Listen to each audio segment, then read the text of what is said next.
Mandat, vous allez voir un Congo nouveau, un Congo fort, un Congo puissant et prospère, un Congo qui va parler de l'Afrique à travers le monde entier.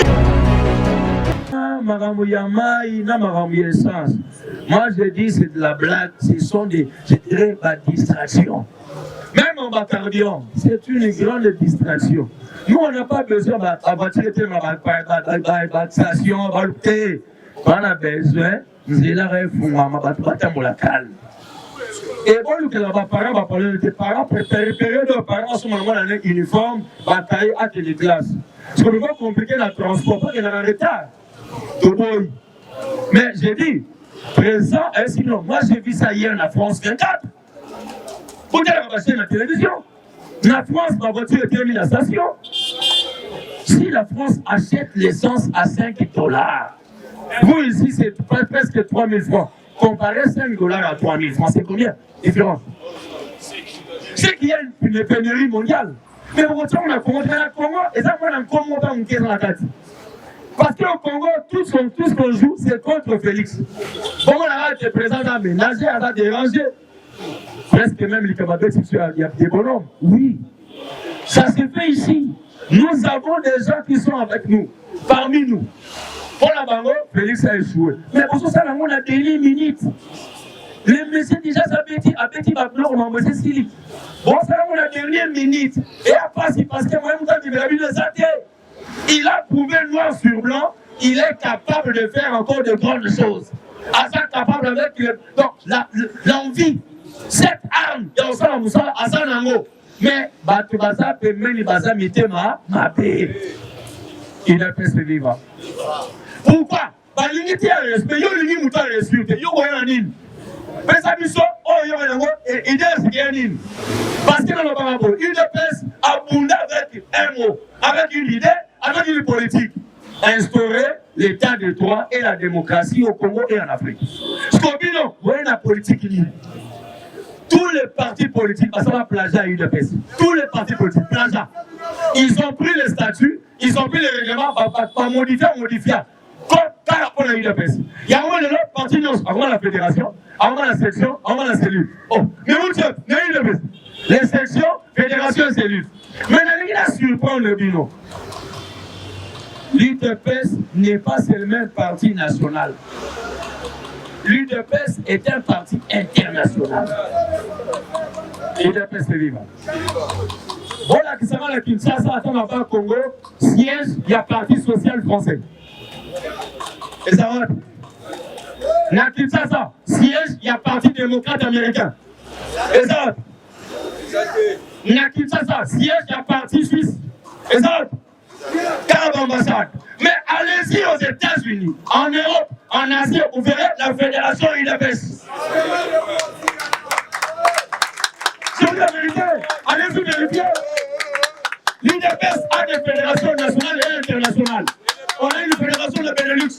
Et son par la Belgique, Nouvelle-Hollande, Luxembourg. J'étais aussi membre. Là, quand le président Benelux, sont débattus, le président fédéral de la Benelux. Ils s'occupaient de la Belgique, de la Hollande et puis Luxembourg. Nous avons une fédération en Suisse. Là où ma soeur passe à membre, de la Suisse, dans Lausanne. Il y a une fédération des États-Unis d'Amérique, dans le Japon, dans la Chine, des fédérations UDPS. Pour lui, l'UDPS est un parti international. Ce n'est pas national. Il y a votre qui est dans Japon, dans l'UDPS, dans le fédéral. Les gens qui veulent utiliser n'ont pas de base. UDPS est planté dans tout le Congo. Il y a des partis implantés seulement à Kinshasa, à Kaluka. Tout le monde n'a pas Congo, ça l'a raté. UDPS est vivant. Pas Congolais dans Yambayo. Au siège ouest. UDPS a des sièges partout. Bon, moi, on a des drapeaux, les sièges étaient.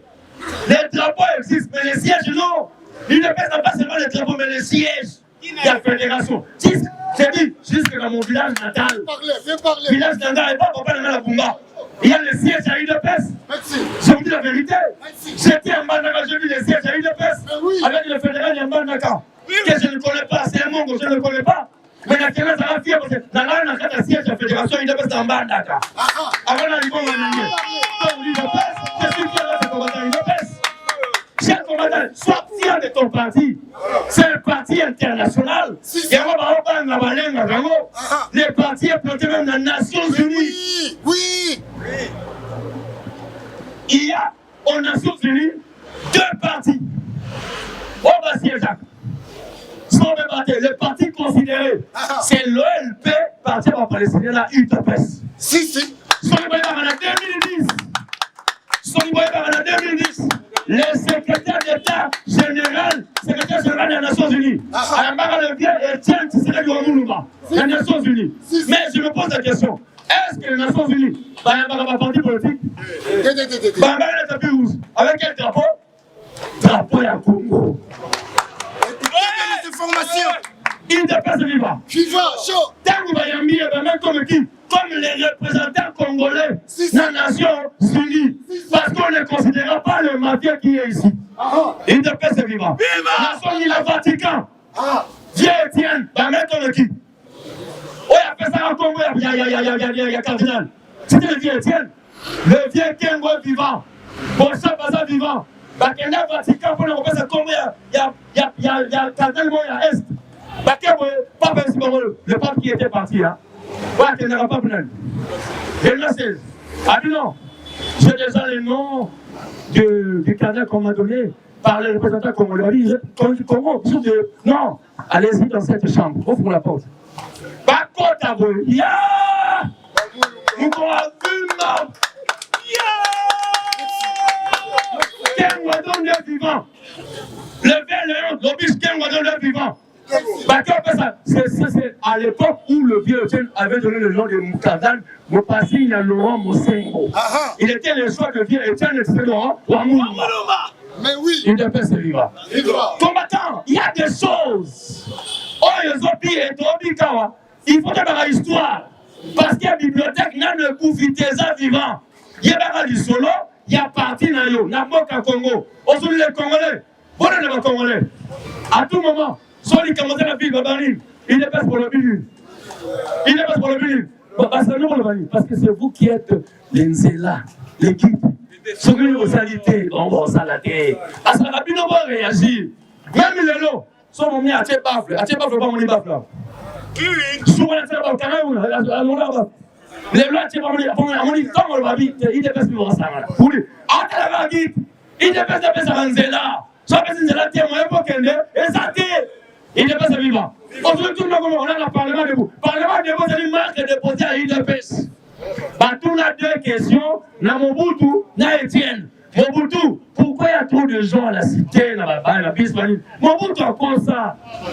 Alors, bien à Kinshasa, il y a 2 grandes équipes. Il y a Vita et Imana. Lorsqu'une équipe gagne, toute la semaine entière, les mois, les gens sont dans la joie. On a pas foule, va plein. Mobutu, à cause. Tamba Talibou, parce qu'au ministre, Sakom, Boboliko et autres, à Pesako, Sakom, moi, Namboka. Si. Donc, Mobutu avait donné le code. Comme la vérité, on va te bête à l'angobord. Elle va bête à l'angobord. Et de qu'est-ce qu'il va. Mais dans une deuxième volet, les Blancs posent la question au vieux Etienne. On a vu tout le monde qui tient ça devant les journaux. Les gens sont debout là, ils lisent les journaux, par exemple, Maman Sabinon. Ce sont des parlementaires. Écoutez bien les informations. C'était une préparation. Les parlementaires de Bousson, c'est une préparation. Chers combattants, dans un hémicycle où il y a les parlementaires assis, lorsqu'ils demandent la parole, ils sont toujours debout. Il y a un vieux Etienne à peu près à Yonanga, 15 jours aux hémicycle, comme député, au l'hôtel. Il y a un voté le matin à 37 ans. Il y a un vieux bosso. Quand le parlementaire, un parlementaire va souffrir, vieux bosso. On le met en manteau, Katika, Batika, 37 ans debout. Bon, dans l'hémicycle.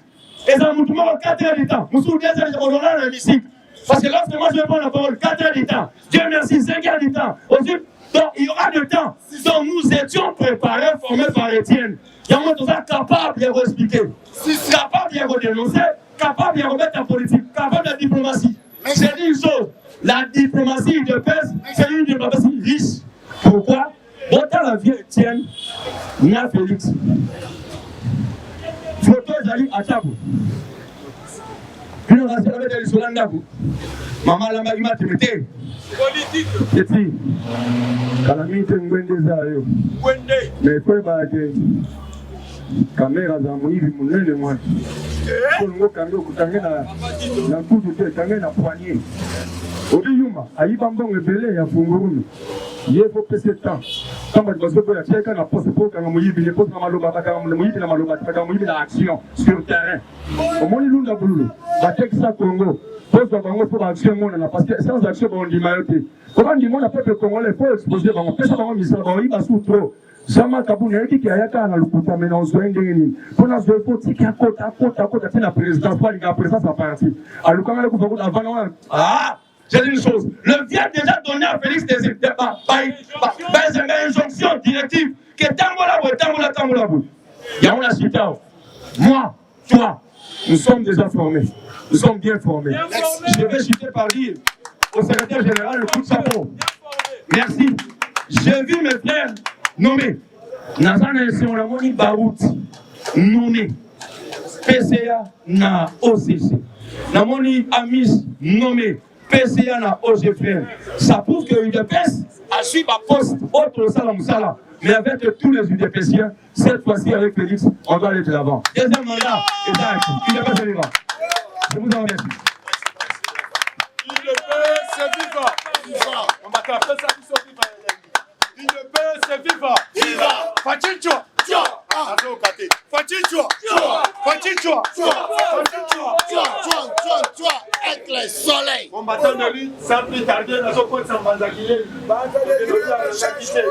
Pour encourager Manzakile, mais d'abord aux combattants.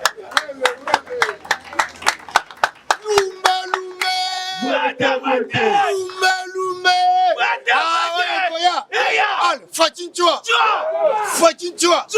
Allez, Fachinchwa! Écoutez bien les informations. Chaud. Si FIFA! Tous ceux qui sont combattants avertis, ça va être. Donc, il y a un moment où il faut Kabila soit sa Fatima, tu m'as dit, il va Nicolas Tété. Fatima, si on est à l'Ibas, il va combattre une épaisse. Kabila pas qu'à marche. Maintenant, on va pas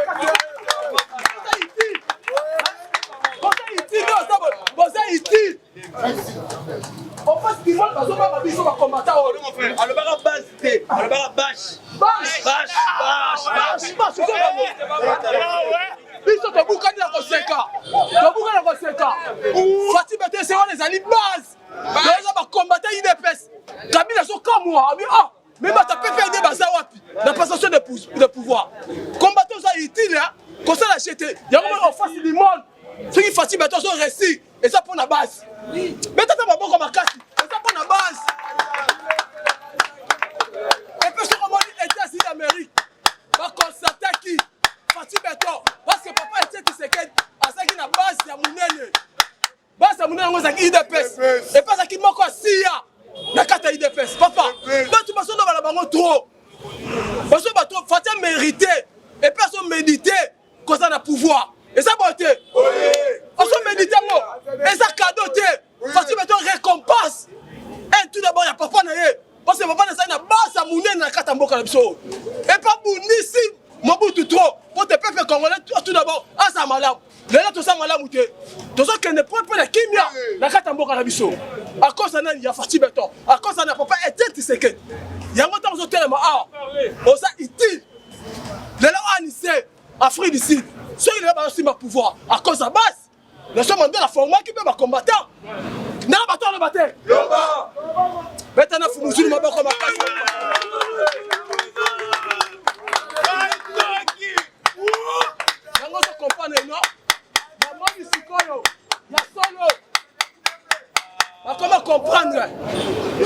À Boukoumès. Dans la ville, il y a Boukoumès. Il y a commune à Boumou. Alors, en 1986, Boukoumès, et ça, la liboso va Boukoumès, on ressent la audio, comme on a tout donc comme on fait tout ce qu'on est, même Boukoumès a Boumou à Kosoni. Alors, Mobutu en 1986, Mobutu a nommé le commissaire des zones. Pour la base, il m'a commis dans Bango. Mais là, on a fait qu'on nomme Boukoumès. Mais na comprendre que non, le lobby c'est bien que non, Mort Sana, lobby beaucoup mais c'est un lobby que non, Mort Sana et comme il a charge à trop. Bah tu connais où t'as passé par là, quand tu as vu bébé. Mais Fatih Beto à côté la paix qu'on comprendre. A du Mort Kaselema, a tika on a le kuna et puis na boumou. OK bah t'es se mettre au banda. Mort Kaboumou. Et so tellement Anderson. Lobby beaucoup mais c'est boumou yemo katatoni. Abibana 1986 ba sundo la boumou. Mais Fatih Beto y a qu'on reconstruire boumou même maternité. Bana ba so bota na kimia, même maternité. Ba tu vas so foutre fait mort on a mouké et puis même mort. Et le mot qu'on a kata sana oh sana tikali mais oh boum lisusu parce que ça là ngo lundi tout ça banda oh OK va te faire tia va kende na kasai aso honorer mort kaboum et ça c'est Robert Sengote et ça c'est Robert Sengote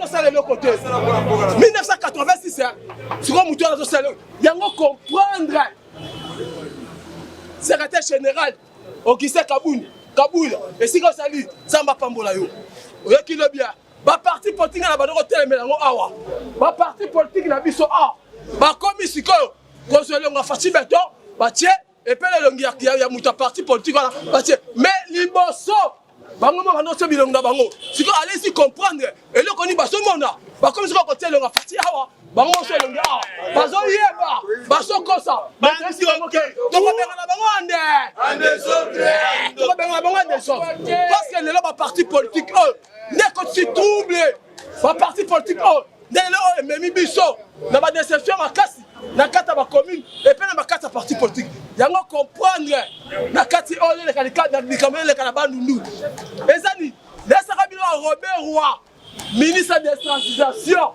à l'époque il y a Kabila nous sommes na makamzo kana ba nunu ezali déjà plein ya utakala Robert Roy quand il s'abattu belé et bangombe wana et batuana bazaki ko stas na bango zakini na kata la Tanganyika babongo ça déjà proche plein wana pour ba ko détruire na kata bandundu et bazana des provinces bazoni ngabata tourbe kindu biso ba kongo to bengaka et za province bandundu na province ba Congo central on comprend na est ba chouer mission na bango na M23 siko bazoni ngabata ke bandundu na biso na ba Congo. Nous allons comprendre que non, Fatih Beto est toujours très fâché. Parce qu'on comprend déjà que non, et là on a comme ça là, pour des professeurs. Nous allons comprendre, ministre de transition, Robert Roy, le coup la porte ça va infiltrer, la Katamboka la mission. Nous allons comprendre que Fatih Beto a zone gato que quand élection, parce que tu as coupé battu sous Bamboumano sous ma ceux qui t'ont gagné l'élection, et ça va être trahison. Laissez-moi dire que non, Bango va casser que non, Fatih Beto a violé. Pour la toque l'élection, mais d'abord on comprend que non, Fatih Beto maîtrisé quand la toque l'élection. Baba ngakata ba sédine, baba ngi. Comment dire que 2023, donc comme on a bango ande son. Laisse la place pour comme na bango ya. Laisse pour comme na bango siko ya. On se comprend c'est là. Fatih Beto pe, aso c'est la bango. Aso c'est bango simi combo. Combo ya ko combo la bango. Donc, comme on a bango en 2023, et puis nous avons assuré, j'ai même ma mère coupée, on a eu un discours, même tant que l'élection, premier mandat, en 2023, il y a des présidents de la République, et ça 7 ans, la constitution, il y a un mot canabiso, donc on change en union, parce que Kabila a fait ça l'avantage de la député, a fait ça l'avantage de la sénateur, cette fois-ci, tout royaume, constitution de biso, et là comme tu as l'avantage, et ça prend le peuple corps.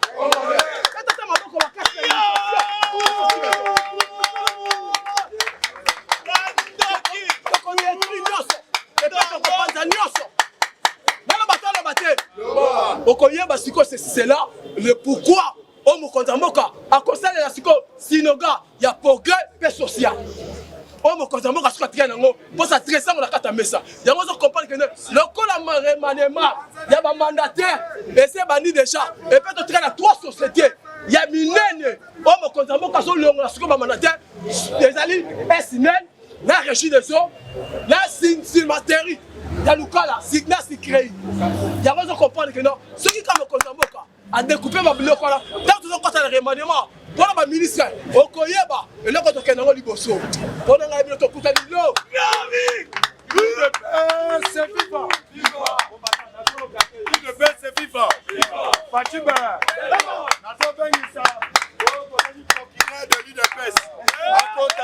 partager procureur na maboko.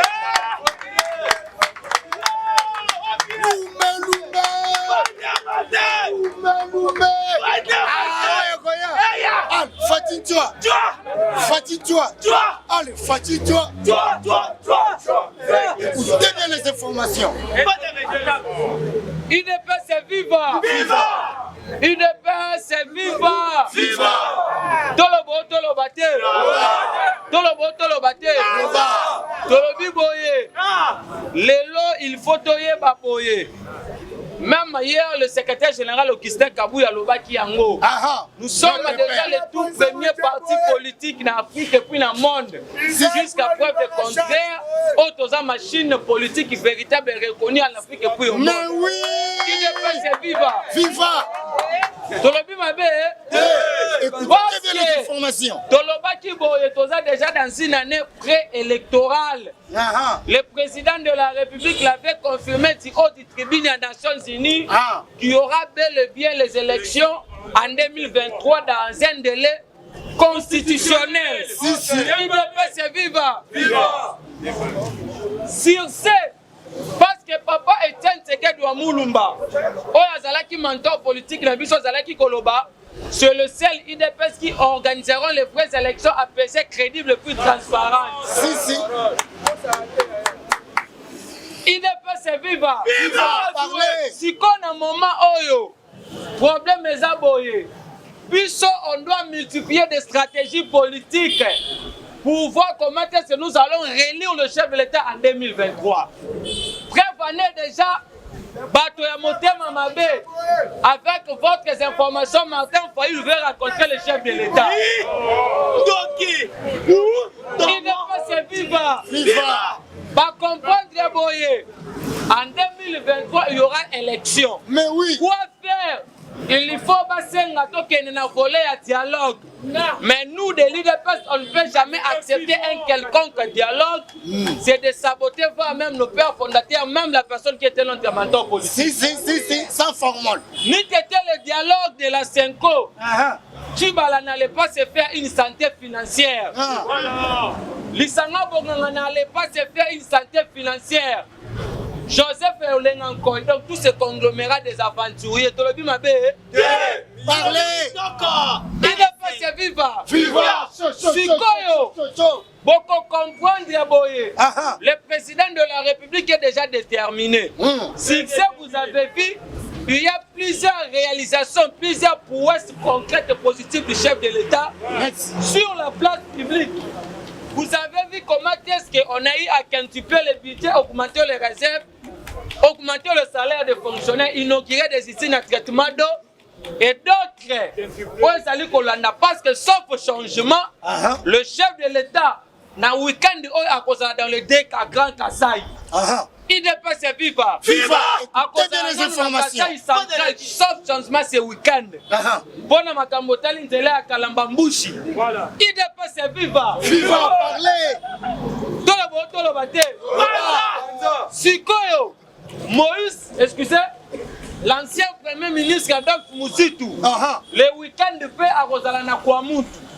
De l'autre côté, Moïse Katumbi aussi à Rosalana quelque part dans la carte intérieure. Je vous dis ceci, pour comprendre que dans Mboka tous nos prédécesseurs qui doutaient de la nationalité na bango. Et puis, dans la carte na bango, il n'y avait pas la volonté politique, la détermination politique, l'esprit patriotique de faire avancer le pays. Et en président Tshisekedi, nous avons vite compris que c'est un président aujourd'hui qui est en collaboration avec sa population. Sans formule. Par rapport à la prouesse sur la place publique dans le Congo. C'est ce qui justifie aujourd'hui que non, RDC comme un pays solution la Makambotali climat. Merci. UDPS viva! Parlez encore. Bato sikola motema mabe. Bato oyo lelo va comprendre que non, Mokonzi ya mboka, je vous dis ceci. On ne joue pas avec le pouvoir. En français, on dit que le pouvoir ça s'arrache, le pouvoir ça se mérite. Aujourd'hui, nous sommes au pouvoir. Hier, nous étions dans la conquête du pouvoir. Les autres ont la gestion à Rex Publica. Et demain, c'est la conservation du pouvoir. Et la conservation du pouvoir, c'est notre droit le plus légitime. Il n'est pas viva. La conservation du pouvoir, c'est notre droit le plus légitime reconnu dans la Constitution. Si. L'UDPS a l'histoire de l'Ampela en Angola, l'UDPS a l'histoire de l'ANC en Afrique du Sud, l'UDPS a l'histoire d'un parti politique en Zambie comme ça. l'UDPS est viva. Viva, parlez. Sikoyo, en 2023, après avoir réélu le président de la République, et nous allons faire en sorte que tous en majorité propre à Nabuso. Pour permettre que Nabuso continue dans la réforme. Merci. Parce que bon, comment est-ce que Martin Fayoulou a voulu faire les propagandistes, le populisme, la haine, la médiocrité. Je vous dis que Fayoulou, c'est l'incarnation de la médiocrité à l'état pire. Fayoulou, c'est l'incarnation de l'ignorance à l'état pire. C'est un contradictoire. Parce que depuis que nous sommes au pouvoir, nous avons vite compris qu'il y a quelques matières de l'opposition qui a échappé à Martin Fayoulou. Dans une année préélectorale, Martin Fayoulou vous dit que non, les députés va sera $21 000. En français, on dit ceci. La preuve incombe à l'accusateur. Fayoulou doit être traîné devant les instances judiciaires qui nous démontrent comment est-ce que les députés va sera $21 000. Même nous, on ne peut jamais accepter cela. Et ça, le Malakata régime Nabuso. Prévenez le président était venu combattre l'impunité, les antivaleurs, la gabegie financière et puis l'hémorragie financière. IDPS est viva. Viva. Par rapport à Makambotali pénurie à carburant Tolobi Boye, c'est partout dans le monde entier. Nous étions en communication hier avec les gens qui vivent en Europe. On nous dira aussi dans la station en Europe, il y a eu aussi pénurie à carburant. IDPS est viva. Viva, parlez. Mais aujourd'hui, Balingi Basala Yango, et c'est comme si c'est le président qui distribue des carburants dans des stations. IDPS est viva. Viva. Tokotan Labino communiqué à un ministre de carburant. IDPS est viva. Viva. Le ministre des hydrocarbures nous confirme ceci. Il y a la baisse des stockages en essence, ce qui est à la base de la pénurie du carburant à Kinshasa. Depuis le 5 septembre, la consommation a baissé à 660 mètres au cube par jour au lieu de 110 000 mètres cubes. Et comme d'habitude, le bateau de ravitaillement est attendu le 14 septembre. Et ça déjà la Congo centrale. IDPS est viva. Viva. Parce que gouverner, c'est anticiper. Voilà. Mais aujourd'hui, vous devriez aussi savoir que non, Mboka na biso, le biso toza ko diriger, tokutaki le pays dans la mort. Nous étions dans un état bananière. Il y avait l'anarchie, il y avait des violations à la loi Mboka, même il y a constitution. Grâce à l'instauration véritable d'un état de droit, qu'aujourd'hui vous avez vite compris que moto la moto a commis qu'on comprenne des prérogatives naïves. Même le maréchal Mobutu le disait que non, on ne peut jamais diriger un pays seul. Il y a un moment, il y a ce que nous appelons la décentralisation du pouvoir. IDPS est viva. Viva. Tolobi mabe. Yango biso tolobi boye. Na moment où tozali, vous deviez savoir ceci. On a déjà beaucoup d'ennemis. Même ba o ba ye ko infiltrer biso. Pour voir comment est-ce qu'ils veulent éternuer l'image et puis notre régime. Maintenant, tu as la liste du collègue, je dis, je vous remercie.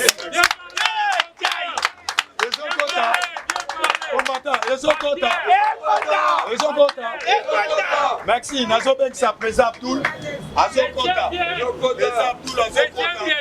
Encourager présente tout dans ma peau pour combattant.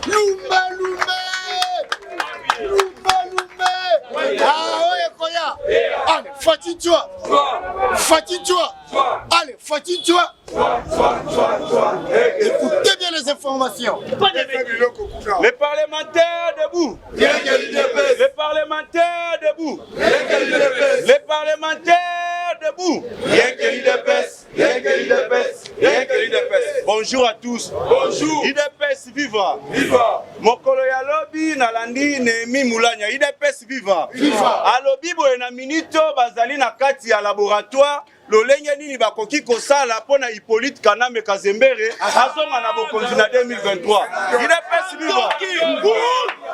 Vertige wana euti wapi?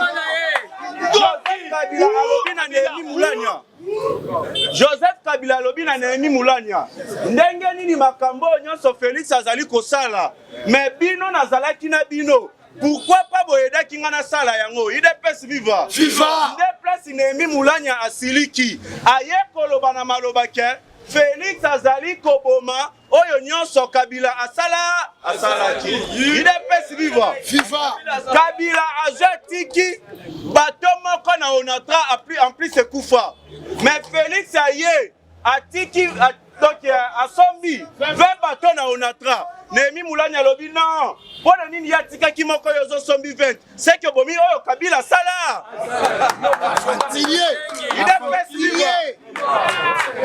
Félix a bloqué bango ba carte visa nyonso. Moye bazombongo na kimoyibi eza.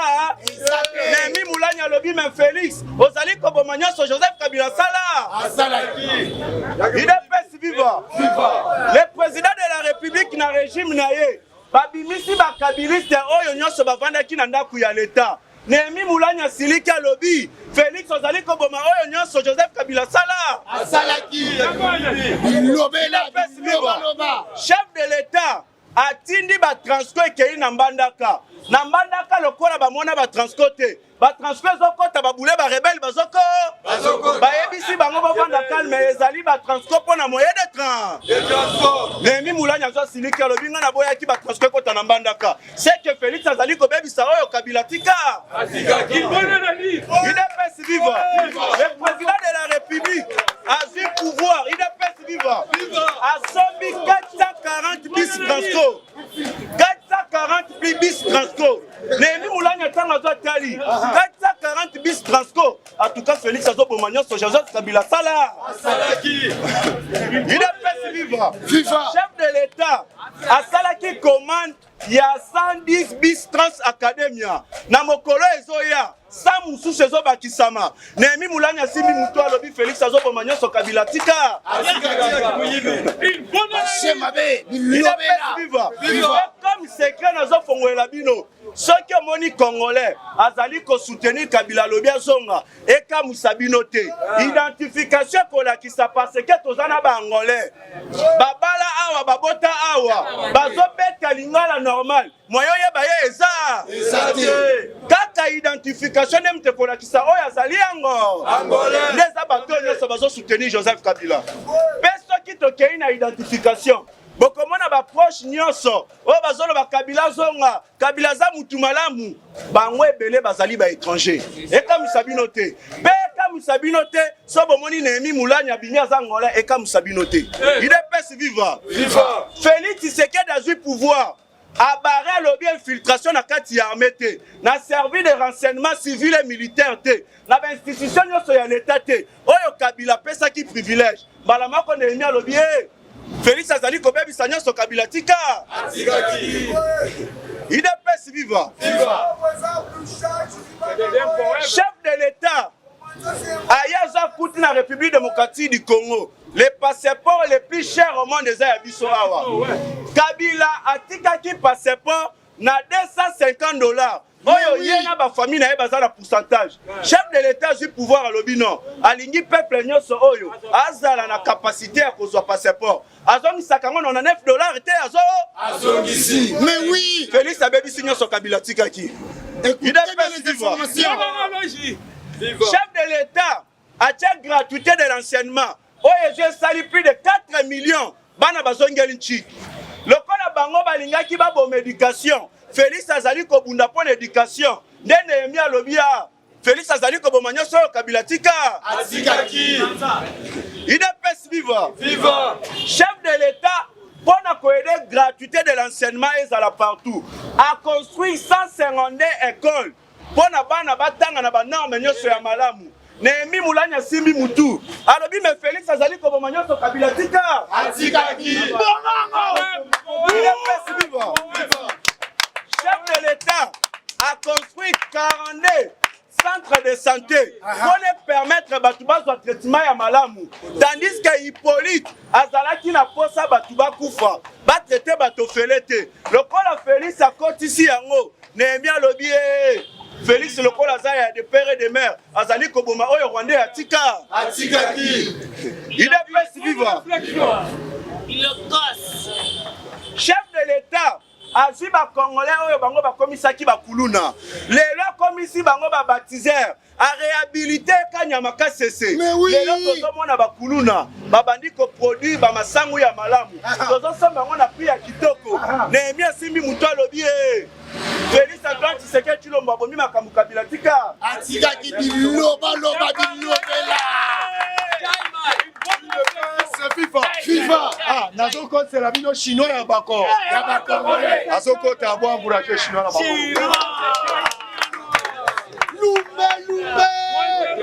Lumbe. Allez, fatine-toi. Allez, fatine-toi. Écoutez bien les informations. Et ça monte la minogognoso. UDPS viva. Viva, chaud. Wana viva, sachez viva. Mais ça viva est parti au pouvoir. UDPS viva. UDPS viva. Fatime. Béton. Moi Maïbe. Béton. Tombolube. Les sauveurs du Congo. Béton. Les délivrés du Congo tobengi à ténèbres. Mais oui. Esprit ya molini na katiako. Bah Chemabe. Doki. Fati aye abandi ko délivrer province par province. Na otobengi esprit ya otobengi ya ténèbres. Puisque Nzamba fanda na molilité. Nzamba zali lumière. Mais comment ça fait-il que idiot fa na ténèbres? Chimbulu na ténèbres. Mbonga yasa na ténèbres. Capitala wa kutule msusu na ténèbres. Donc ezali otobengi milimo mabe. Yangwana boyoki mu kwantombolo awa Gokozo News apa bonga yasa tunana ndesha bandeko na biso ndesha baleli balobi totikali komona pe courant lelo tomoni courant epeli na kati ya ndesha betela nani mu kwantombolo mabo. Alors tokoti na kati ya actualité politique nakoloba lelo mo muke par rapport à Mungongo. Nous tout beau sentir voir yango. Alors il faut tous à la vigilance puisque nous sommes partis au pouvoir. Lobby, Bomoni Augustin Kabuya, Tilumbai, Mwanabute, oh basoko benga na minute au Chingoma. Des pères et des mères. Alors vous devez comprendre ni le lobby. Depuis aye to moni makambu et comme clair. Le Kabunda Zalaka Banoma ba mandataire public batikala ko présenter biso bangote inconnu. Cela veut dire bazo ki bambongo bateka ki ba poste na biso ya UDPS ba Chemabe. Mais tala auto bengi nomination uti ko leka na présidence na ordonnance présidentielle bato biso toyebi na yango lobby ba présenter ki bango na miso batutu. Otali vraiment que on a ébié pour eza chemin cartésien. Des places où il faut comprendre que non, awa biso ba combattant, il faut se retrouver et puis to bandi ko se retrouver. Mais oui. Par rapport à nini, par rapport à que batieli yo mutu. Oh pe ko ki ko benga ye, o sololi na ye bon, na ana di combattant. Ouais. Na ana fait combattant. Balinga bakote puisque président dia sa boye donc moko za diplomatie. Si tu vas dire ya za moko sina bango. Si. Amsusu baza ba kosina ye pe ba yebi que non en tant que prix petit na bango. Galosé. Doyen. Alors vous devez comprendre que non a ndenge za boye to se paye par rapport à ni soga fika ka téléphone. Allô. Nazana ba maman 5 ba papa 6. Alors moyen ezate okoyoka ka que non moyen ezali. Pour bato ba tiela kibiso wana tolinga to ningisa. Tokota na ba auto bengi ba ministère. Bolanda ki tolobaki yango pour tout contrôler côté ya UDPS. Mais Dieu merci puisque na minute auto bandi koyoka ba nomination pour mususu etikali. Alors sans plus tarder, oyoki chef de l'État ayaki lobby. Autaki kuna azongi na kati ya mboka na esiko. Na yango oyoki ba makelele $21,000. Kabila Zonga, oh boy, baonyo surtout batikali munoko ya kokanga. Puisque quand les chats arrivent, les souris, baoyo surtout tout la mousse yaza. Azaza. So kinya waye bampuku baoyo surtout babanda ko mikimela. Oyoki sous magale la $21,000. Et bon oyo ko kama $21,000 kena Hollande, kena na France, kena États-Unis, député bafuta eko combien.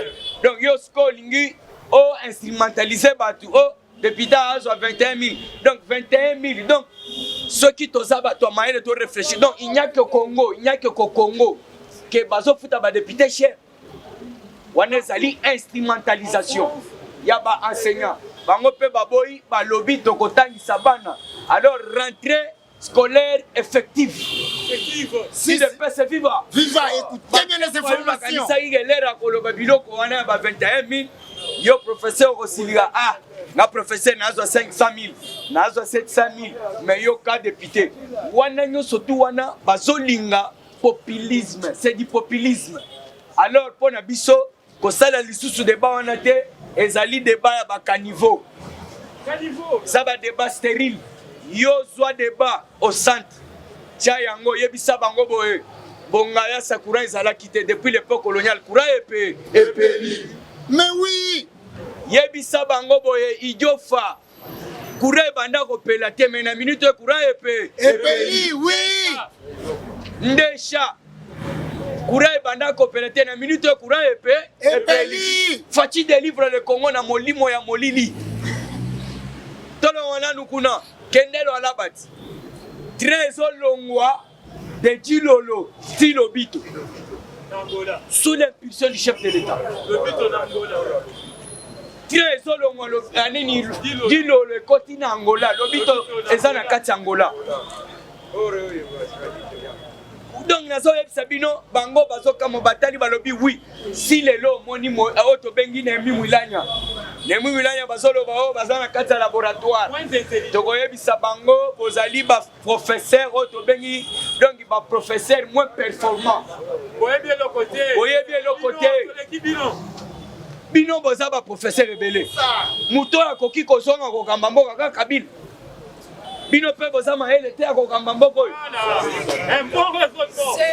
IDPS viva hein yaya tolo bananu na ndenge ya bomoto puisque on s'ajoute les analyses s'ajoutent Nemi Mouilanya na ba professeur msusu wana puisque ce ne sont pas des professeurs.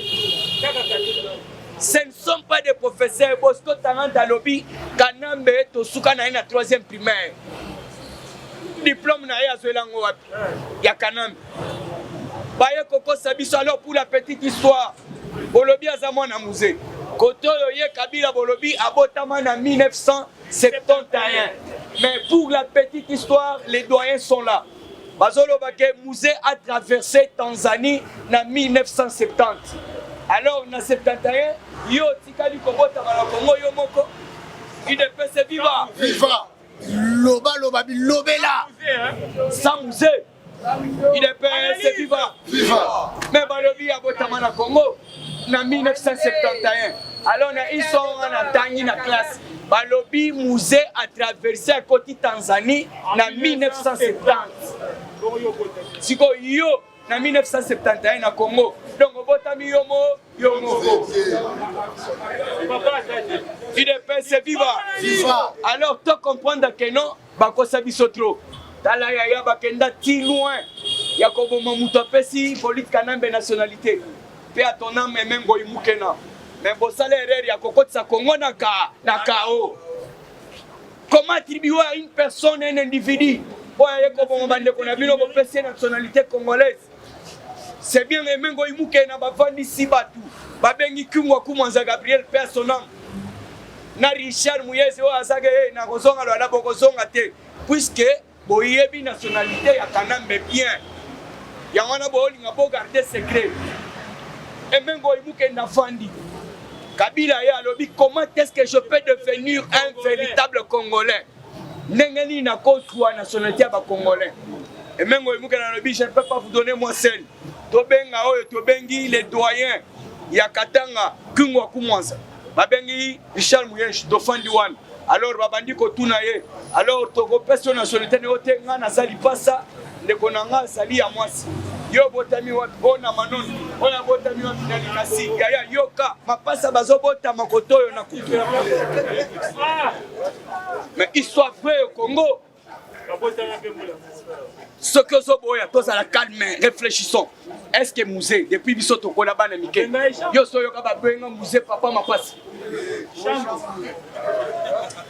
yo so yoka ba benga musée papa Chamboui. Pourquoi qu'on s'agana ba Congolais jusqu'à ce niveau? IDPS viva. Alors cette fois-ci tolobi boye tous les étrangers bazala libanda ya mboka. Martin Fayulu na ningi kokota tekendo tuna pepe kale relation nini yona Martin Fayulu. Moïse Katumbi n'en parlons même pas. Benda oyo tobengi yaya na ye Katebe Katoto. Était clair à l'obi yango. Alobi oui Moïse Katumbi c'est mon frère. Tobotama na ye na papa moko mais maman mon côté. Un demi-frère. IDPS viva. Voilà tout donc tout un démon qui fait tourmenter la République démocratique du Congo. Ba étranger ba lingi ba tourmenter ba Congolais. Katebe Katoto alobi mama na ngai azali congolaise ya Katanga. Mama ya mutu wana azali boni na biso. Mwana musala ya papa Soriano Simbi. Kombo ya papa ya Moïse Soriano Simbi. Écoutez bien les informations. IDPS viva. Viva. Alors Soriano Simbi ake kozemisa mwana musala na ye.